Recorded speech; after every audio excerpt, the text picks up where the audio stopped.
it feels to rise from the ashes. I had to free myself again.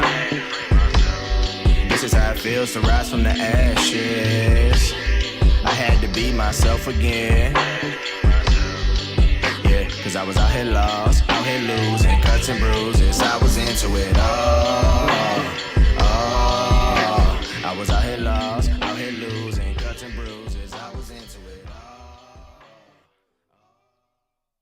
What's up, everybody? Welcome back to another episode of A Voice of a Generation podcast. As always, I am your host, King Leo, and I am excited for you all to be here with me, listening with me, and taking this journey with me. I want to talk on the conversation today, the social media question. Now, my question is this. If you woke up one day and social media was no longer a thing, would you know who you are? And I feel this is so important right now for our generation because our generation puts so much stock into social media. I have 6 different points that I really want to touch on. The first one being, I feel that what social media does for a lot of people, or why a lot of people actually use social media, is because they're actually seeking approval or validation. A lot of us, as I stated, if social media was to be gone and it was to no longer be a thing, a lot of us wouldn't know who we are, because a lot of us, we put so much stock into what people make us think about ourselves via social media, or what people tell us about ourselves, or how people react, I would say, to us via social media. So for a lot of us, we use this as a platform to seek approval of other people, because first and foremost, we don't know how to approve ourselves. We fail to approve ourselves, so that when we get on a platform that is so powerful, because don't ever for a second take away the power that social media has, because it's a power behind that, if you allow yourself to be real, because it either affects you or it doesn't, but more than likely it affects you. And so a lot of people, they take this platform and they use it to seek the approval of others. They want to be acknowledged, or they want to be heard, or they want to be seen by others, or they want others to approve their ideas, or to prove, the things that they think about themselves, or the things that they post. Or they want to feel validated, in a way. They want to feel as if though they matter, or if they are important, and even in my journey with social media, I'm not going to lie, there were times where even I found myself in a place where I was seeking approval of people, or validation, you know what I mean? And what validated me was the response to what I posted, or how people reacted to what I posted, until I had to get real with myself. And I had to say, whether people approve me or validate me or not, whether they do it or not, I still should be able to post what I like, you know what I mean, without feeling a certain way about it. Or I should still be able to post what I want to post freely, without worrying about what someone else will think, or what someone else will say or do, or what they won't say or what they won't do. And what has helped me with this is learning that first and foremost, God has already approved me. God has already validated who I am when he has called and chosen me, you know what I mean, as a vessel in his kingdom.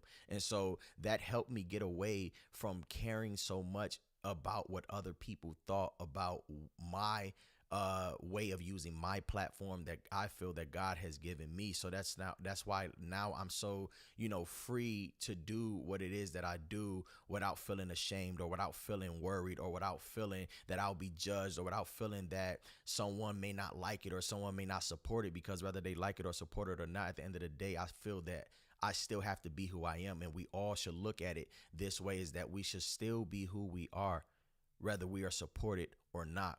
My second topic that I want to talk on about this surrounding this question, is creating a false life. Now, what a lot of us do is that it reminds me of the TV show Catfish. And a lot of us, we take this platform and we're not happy with ourselves. We don't like ourselves. We don't love ourselves. We don't like how we look. You know what I mean? It's a self-hate that some of us have for ourselves, that we will literally get on social media and create this false life. this life that's not ours, whether it's taking somebody else's life and imitating them, or creating this false image of being something or someone that you know that you are not. And so a lot of us have taken this platform and used this to create a false life that we actually forget who we really are in real life, that we become so indulged and surrounded in this image that we create, that we lose track that we are actually, a real person in real life, because we bought so much into this lie that we have allowed to live on for so long that we lost ourselves. So I just want to encourage anybody that may feel that this is what they have done, and either in the past or what they're doing right now. I just want to simply encourage you to be okay with the life that you live, to never feel that you have to step outside of yourself to create a false image, or to be something that you're not, or to pretend to be someone else just so that you can feel a certain way about yourself. You have to feel whole. You have to feel complete. You have to feel great. You have to feel all these things that you pretend to feel in someone else's character or life or image. You have to begin to feel these things even in your own image, and you have to allow yourself to love yourself, and you have to allow yourself to accept yourself.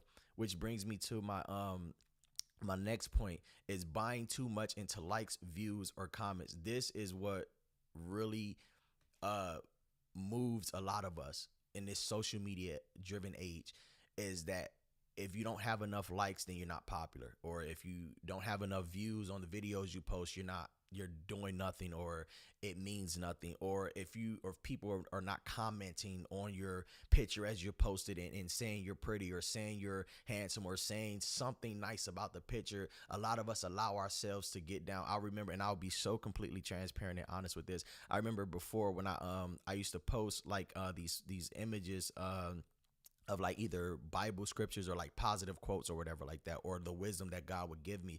I would create these pictures for him, and I would post them.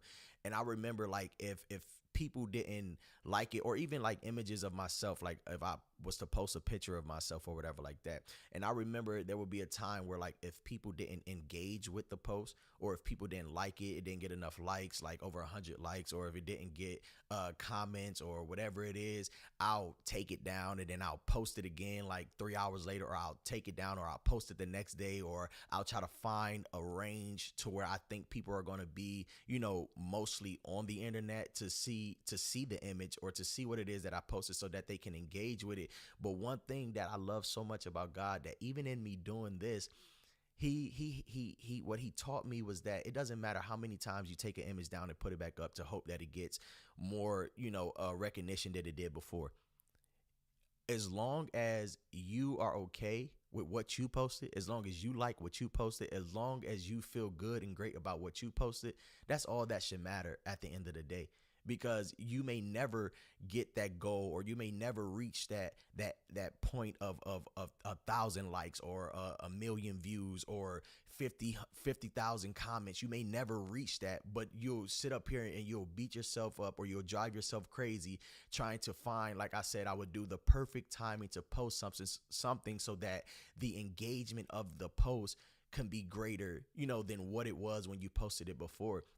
So even with us learning how to get out of this area, with social media is just it's for me, I find it's either a positive tool or it's a negative tool. It's either you can use it, for the right reasons, or it can use you for the wrong reasons. And what I mean by that is that it's either you're in control of it, or it's in control of you. It's just like when I talk about how when we wrestle with certain spirits or whatever like that, I've always been taught that whatever you don't acknowledge, or whatever you keep quiet, it holds power over you. It's the same way with social media. So if you allow these things to constantly rule everything that you do, and surround everything that you post, or everything that you think of doing, or promoting on your personal platform with social media, these things are going to continue to drive you crazy, and they're going to continue to make you feel less than, and they're going to even make you believe and feed into lies that you would tell yourself, or that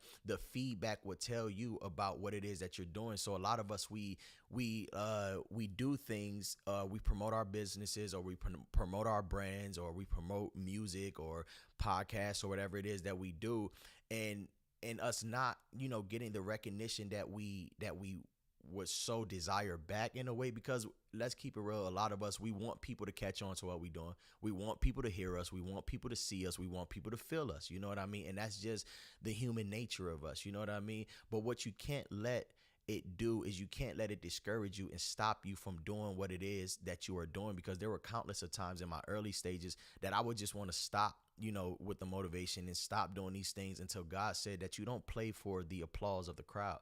Because if that's all you're playing for, when they stop, then you'll completely lose yourself. And that is so true. And so what you do it to make an impact, to leave behind a legacy, to help others, you know what I mean, with whatever it is that they're going through. You may not personally know, but whatever you're posting or whatever you're doing, it could be helping somebody. You know what I mean? So don't let the lack of likes or lack of comments or views or whatever it may be stop you from doing what God has put in you to do. Which brings me to my next point is sometimes, and I love this because social media can help us grow. This is the positive side of social media that I speak about. Social media can actually help us grow because it begins to expose our insecurities. Social media will make you realize things about yourself that you didn't even know was there. You know what I mean? Oh, no, I'm not a person that care about what people think, but let somebody post a comment that you don't like. Then next thing you know, you're in your feelings, you're crying, you're angry, but I thought you didn't care about what people think. Oh, no, I don't need people to validate me or make me feel like I'm somebody important. I already know I'm important, but then let it not move numbers or do numbers the way that you want it to do. Then next thing you know, you're second guessing your abilities, or you're second guessing yourself, or you're second guessing your purpose or your calling or your talent or who God has created you to be. So that's one thing that I really like about social media from that aspect and that point of view, is that it exposes the insecurities that you fail to deal with in real life. You know what I mean? So I'm grateful for that side of it. And I'm thankful for even the insecurities that it exposed in me, because let's keep it real. No one's perfect. You know what I mean? We all struggle with things. Like I said earlier, we all want to be liked. We all want to be loved. We all want to be viewed, in a way that's important. We all want to feel like we matter. We all want to feel these things. But social media, when it exposes it, don't just dive or fall into that depression of it. Allow yourself to say, you know what, I'm going to work on this, because that's exactly what I did. When I found myself falling into these places, I said, you know what, I'm going to get myself into a place to where I'm not doing this for people. I'm doing this for God. I'm not doing this so someone can like it or someone can repost it or retweet it or whatever it is. I'm going to do this just so that it can reach whoever it's supposed to reach. Even with my Bible studies, when I go live on Instagram Live, I don't care if I'm teaching Bible study to 2 people or to 3 people. I ask God before I do my Bible studies, whoever this word is meant for, allow that person to be present, because that's all that matters at the end of the day. The Bible talks about how out of the 99, heaven rejoices over that one soul that is won to Christ Jesus. And so when social media begins to expose areas of yourself that you fail to connect with or realize in real life, because again, it's a false platform, you know what I mean? Don't put too much stock into it. But when it begins to expose these areas, like I said, don't fall into depressions or darkness or the negative side of it, but allow yourself to realize these things and begin to work on these things so that your platform can not only become better, but you can become better as well. And you can better know how to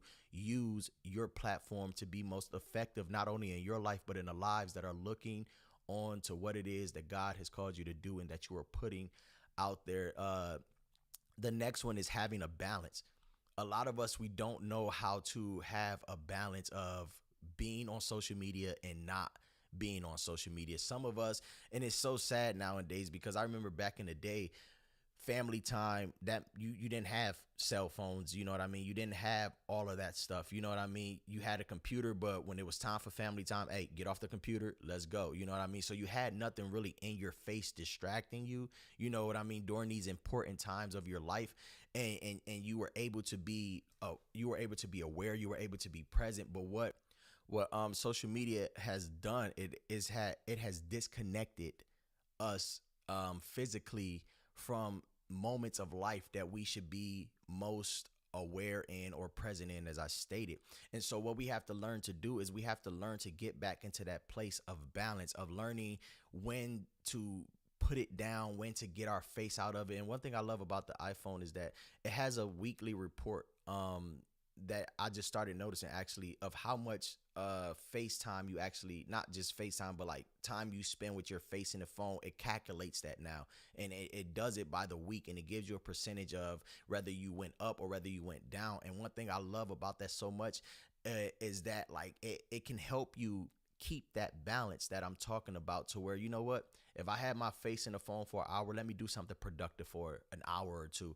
Or if I had my face on Instagram, for an hour and a half, let me get off of it for the rest of the day and let me come back to it maybe tomorrow or whatever like that. But it's so important that we learn to get a balance, because if we don't, we're going to continue to lose ourselves deeper and deeper and deeper into this social media game that we all play. You know what I mean? And it's a dangerous thing. So it's very important to, again, learn to get a balance and keep a balance, and don't allow yourself to be so consumed by what it is that you see. Because a lot of times too, if you don't realize it, a lot of the depressions and the sadness and the emotions and things that you feel and that you go through, it's because of what you're allowing yourself to look at. It's because of what you're allowing yourself to engage in and to indulge in. So for a lot of us, when we spend most of our time, looking in our phone, and all it is that social media is a big negative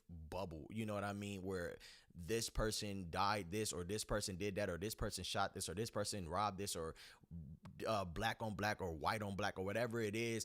It's like it's such a negative bubble that sometimes we don't even realize the reason why we deal with these depressions, and we deal with these sicknesses, and we deal with these thoughts of negativity and downness that we deal with, is because of what we are allowing ourselves to be in front of. So with balance, this is why it is so important, because your life can be so much positive. And I'm not saying that you can't have a positive life looking on social media, because you can. It's all about what you allow yourself to feed into.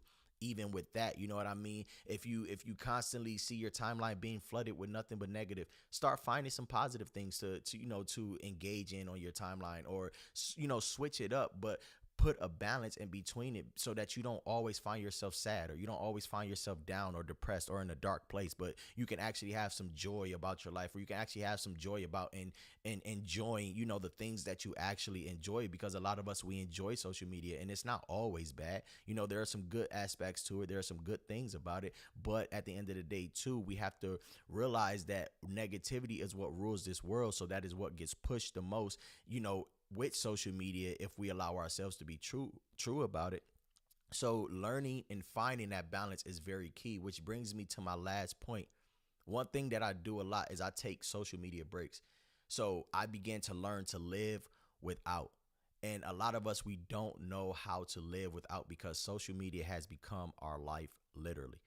Like every move we make, everything we do, it has to be posted. It has to be tweeted. It has to be on Snapchat. It has to be on Instagram or Facebook. Everything that we do, it has literally become like a walking reality show for us.